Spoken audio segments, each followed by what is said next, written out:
Gu Ran was a woman many people admired. She was beautiful, calm, and intelligent. She came from a respected family and had built her own career with hard work. But more than anything, people admired how deeply she loved her husband, Jackson Wang. Jackson Wang was the heir of the powerful Wang Group. He was rich, confident, and successful. 5 years ago, he married Gu Ran. Their marriage was not loud or flashy, but it was steady and loving. Gu Ran supported him quietly. She waited for him at night, took care of his meals, and never complained about his busy work life. To her, Jackson was everything. For 5 years, they lived as husband and wife. The only thing missing was a child. The pressure from the Wang family was heavy. They blamed Gu Ran quietly at first, then openly later. They said she was the reason the Wang family had no heir yet. Jackson defended her many times, but his health slowly got worse from stress and overwork. One night, everything changed. Jackson collapsed in his office from a sudden heart attack. By the time he was rushed to the hospital, it was already too late. He died before Gu Ran could even arrive. That day, Gu Ran's world completely broke. She cried until her voice disappeared. She refused to eat. She stayed beside his body all night, holding his cold hand as if he would wake up if she just waited long enough. But he never did. After the funeral, the Wang family changed overnight. Before, they smiled at her because she was the young madam of the Wang family. Now, they looked at her with cold eyes. They blamed her for not giving birth to a child. They said she brought bad luck to their family. Only 7 days after Jackson was buried, they asked her to leave. "You are no longer part of this family," Jackson's mother said coldly. "You have no child with my son.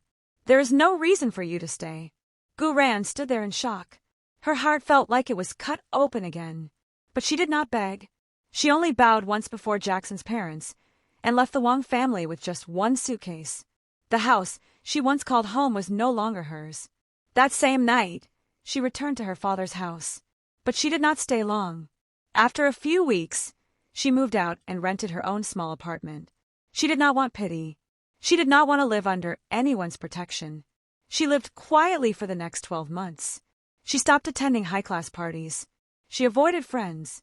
She focused only on work and lived like a shadow. Every night, she sat alone by the window, staring at the city lights, thinking about Jackson. His smile, his voice, the way he used to hold her hand when crossing the street. She still wore her wedding ring. Everyone thought Gu Ran would stay like this forever, cold, quiet, and broken. But fate had other plans. One afternoon, her father suddenly came to visit her.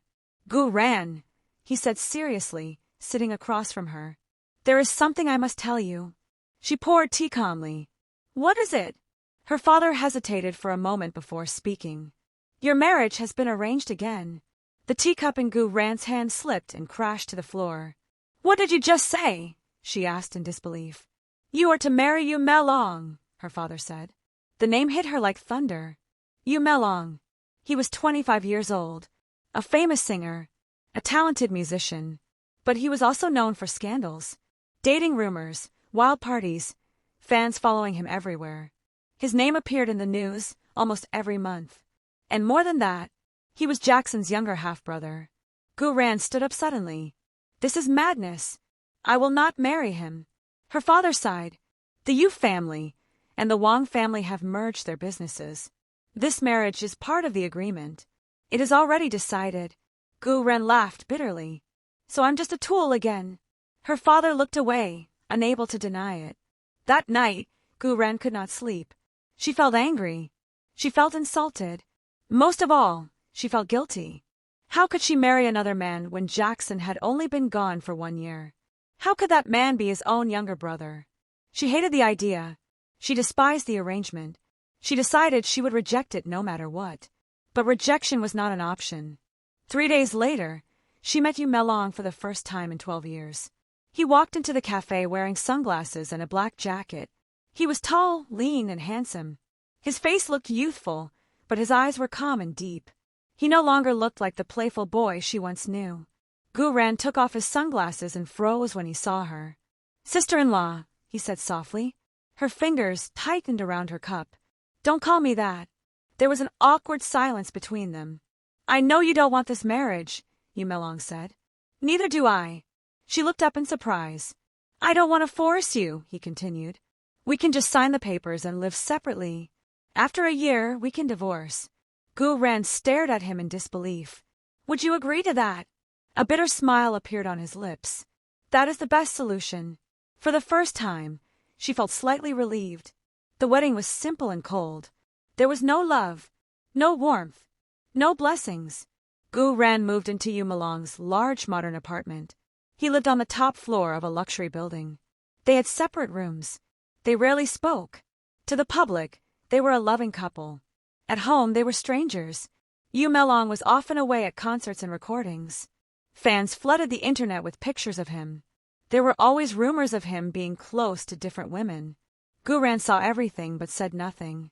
She reminded herself every day, this marriage is fake. But slowly, things began to change.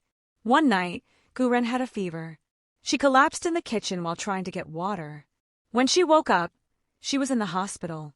Yu Melong was sitting beside her bed with dark circles under his eyes. You stayed, she asked weakly. I brought you here, he said. From that night on, he began to come home more often. He cooked simple meals for her.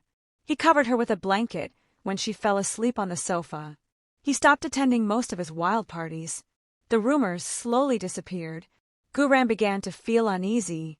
Her heart, which had been closed for a year, began to shake again. She tried to pull away, but every time she pushed him aside, he only smiled and stayed. One rainy night, everything finally exploded. Gu Ren saw a new scandal online. A woman was leaning against Yu Melong in a nightclub. The headlines said they were dating. For the first time, Gu Ren felt jealous. She did not understand why. When Yu Melong returned home that night, she threw the tablet at him. You promised this was just a contract marriage, she shouted. Why are they still provoking rumors? He stood still and looked at her calmly. You think I care about rumors? Then why? Because I have loved you for 10 years, he interrupted. Gu Ren froze. He walked closer. From the first day I saw you standing beside my brother, smiling gently, I fell in love with you. But you belonged to him. I was younger. I had no right. Tears filled his eyes. So I became wild. I acted out. I pretended not to care. But I never stopped loving you. Gu Ren's heart shook violently. You are lying, she whispered. I'm not, he said firmly. I stepped aside because I knew you would always see me as a child. And because you love my brother. Gu Ren broke down in tears. For the first time, she understood everything. All his distance, all his silence, all his patience, and her own confusion. Over time, Gu Ren slowly let go of the past. Not because she forgot Jackson, but because she finally allowed herself to live again. She and Yu Melong truly became husband and wife. He protected her from rumors. She became his emotional support.